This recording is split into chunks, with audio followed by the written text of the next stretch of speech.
Praise the Lord.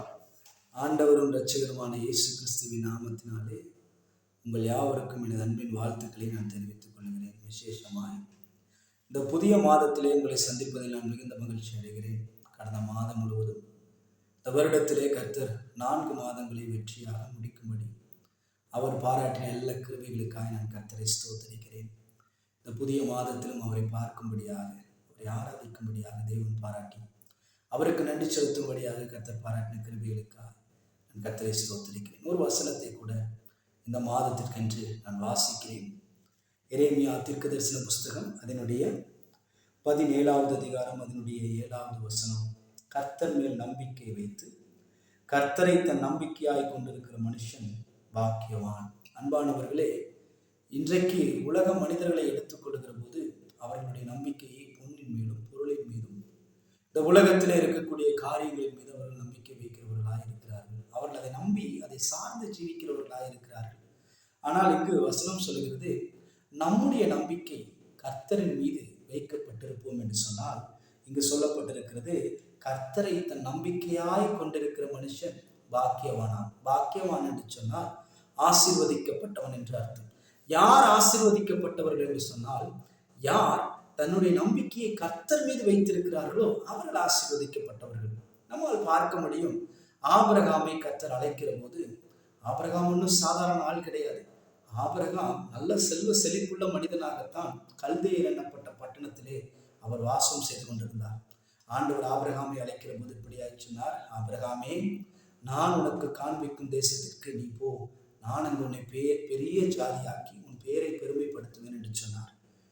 வேறு யாரையும் நம்பி அல்ல, ஆபிரகாம் தன்னுடைய வாழ்க்கையிலே அழைத்த தெய்வத்தை நோக்கி, அழைத்த தெய்வம் கொடுத்ததான வாக்கு தத்தங்களை விசுவாசித்து தன்னுடைய பயணத்தை அவர் மேற்கொண்டார். அவருடைய பயணத்தின் இடையிலே ஸ்தோத்திரம், அவரோடு கூட பயணித்த லோத்து அவரை விட்டு பிரிந்து போகக்கூடிய ஒரு சூழ்நிலை ஏற்பட்டது. ஆனாலும் ஆபிரகாம் அழைத்தவரை நோக்கி பயணம் செய்தார். அவருடைய ஒரு நம்பிக்கை கர்த்தர் மாத்திரமே.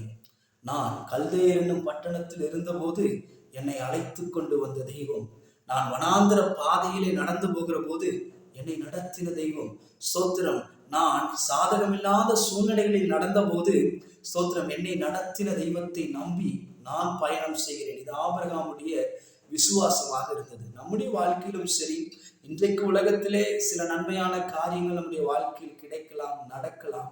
இவைகள் எல்லாவற்றை காட்டிலும் இந்த நன்மைகளை கொடுத்த தெய்வத்தை ஸ்தோத்திரம் நம்முடைய நம்பிக்கையாய் கொண்டு நாம் நம்முடைய உலகத்தில் ஜீவிப்போம் என்று சொன்னால், இந்த உலகத்தில் நாம் வாழக்கூடிய நாட்களும் சரி, நாம் மரித்து பரலோகம் எடுத்துக்கொள்ளப்பட்டதற்கு பின்பாக இருந்தாலும் சரி, நம்முடைய ஒரே நம்பிக்கை அவர் மாத்திரமே. அன்பானவர்களே, தெய்வத்தை நம்முடைய வாழ்க்கையின் நம்பிக்கையாக கொண்டு நாம் பயணம் செய்வோம். அது மாத்திரமல்ல, தாவீதை கூப்பிட்டு கேட்டால் அவர் சொல்லுவார், நான் மரண இருளின் பள்ளத்தாக்கில் நடந்தாலும் பொல்லாப்புக்கு ஒரு நாளும் நான் பயப்பட மாட்டேன். ஏனென்றால் என்னுடைய நம்பிக்கை உலகத்திற்குரியது அல்ல, என்னுடைய நம்பிக்கை கர்த்தர் மீது இருக்கிறது என்று சொல்லுவார். அன்பானவர்களே, கடந்த மாதங்கள் எல்லாம் எப்படியோ என்று எனக்கு தெரியவில்லை. ஆனால் இந்த மாதத்தில் தெய்வத்தை நம்பிக்கையாக கொண்டு நாம் நம்முடைய வாழ்க்கையில் பயணம் செய்வோம். நம்முடைய பிள்ளைகளுடைய எதிர்காலம், நம்முடைய வேலையின் காரியங்கள், நம்முடைய பொருளாதார நிலைகள், நம்முடைய எல்லா சூழ்நிலைகளிலும் தெய்வத்தை நம்பி நாம் பயணம் செய்கிற போது நிச்சயமாகவே நாம் ஆசீர்வதிக்கப்பட்டவர்களாக இருப்போம். கர்த்தர் நம்முடைய வாழ்க்கையில் பெரிய காரியங்களை செய்யட்டும். இந்த மாதத்தை தேவ சமூகத்திலே நாம் தொடங்க இருக்கிறோம். இந்த மாதத்தை நாம் தொடங்கி இருக்கிறோம். அது மாத்திரமல்ல, நம்முடைய நம்பிக்கை ஆண்டவராக மாத்திரமே இருக்கட்டும். என்னுடைய கையில் இருக்கிற என்னுடைய பேர்ஸை நம்பி அல்ல, என்னை அழைத்த தெய்வத்தை நம்பி நான் என்னுடைய வாழ்க்கையை நகர்த்துகிறேன். அவரை ஸ்தோத்திரம் நோக்கி பார்த்து என்னுடைய வாழ்க்கையை நான் பயணிக்கிறேன். வசனம் சொல்லி இருக்கிறது, கர்த்தர் மேல் நம்பிக்கை வைத்து கர்த்தரையே நம்பிக்கையாய் கொண்டிருக்கிற மனுஷன் பாக்கியவான் என்று வேதம் சொல்லுகிறது. அன்பானவர்களே, கர்த்தர் மேல் நம்பிக்கை வைத்து கர்த்தரையே நம்பிக்கையாய் கொண்டிருக்கிறவன் ஆசீர்வதிக்கப்பட்டவன். தங்களுடைய கரங்களிலே அநேக பணமும் பொருளும் ஸ்தோத்திரம் உலக பிரகாரமான ஆஸ்திகள் இருக்கலாம். ஆனால் இவைகளை காட்டிலும் கர்த்தர் மேல் நம்பிக்கை வைத்திருக்கிறவன் ஆசீர்வதிக்கப்பட்டவன் என்று வேதம் நமக்கு கற்றுக் கொடுக்கிறது. தெய்வத்தை நம்பிக்கையாக நாம் கொண்டு நம்முடைய வாழ்க்கையில் பயணம் செய்வோம். ஆண்டவர் நம்முடைய வாழ்க்கையில் பெரிய காரியங்களை செய்வாராக.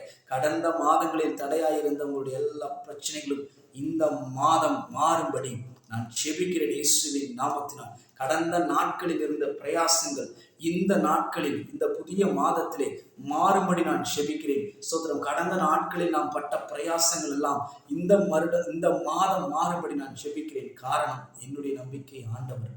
எந்த புயல் வரட்டும், எப்பேற்பட்ட காற்றடிக்கட்டும், எப்பேற்பட்ட சூழ்நிலையாக மாறட்டும், கூட இருக்கிற மனிதர்கள் ஸ்தோத்திரம் நம்மை விட்டு சென்றாலும் சரி, நான் அழைத்தவரை நம்பி, நான் என்னை அழைத்த தெய்வத்தை நம்பி நான் என்னுடைய வாழ்க்கையின் பயணத்தை நான் தொடர்ந்து கொண்டிருக்கிறேன். நிச்சயம் என்னுடைய வாழ்க்கையில் வெற்றி உண்டாகும் என்கிறதான ஸ்தோத்திரம் ஒரு விசுவாசத்தோடு நம்முடைய வாழ்க்கையை நகர்த்துவோம்.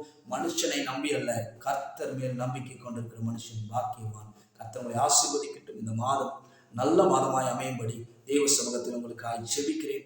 God bless you. Thank you all.